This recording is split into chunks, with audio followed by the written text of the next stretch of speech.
Aujourd'hui, il y a un ensemble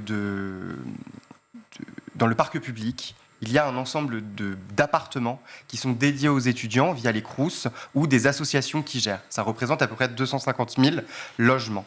Sauf sur 700 000 étudiants. Sur 3 millions d'étudiants. 3 millions, pardon. Et ces 250 000 sont quasiment tous dédiés à des élèves boursiers. Et bien évidemment, vous vous doutez bien que au-delà des 700 000 étudiants, entre les 700 000 et les 3 millions, eh bien, il n'y a pas que des gens riches. Ils ne sont pas tous millionnaires et en capacité de se loger.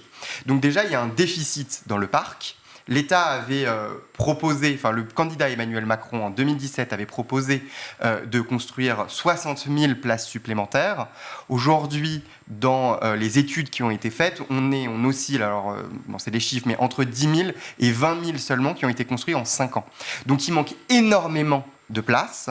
Et quand il y a de la place, il y a le sujet de l'inflation, on l'a eu tout à l'heure, vous l'avez souligné, 7% d'inflation qui va continuer à augmenter, mais ça veut dire une augmentation du coût de l'énergie, donc du chauffage dans le logement, évidemment, qui est à plus de 19% d'augmentation des prix de l'énergie en 2022.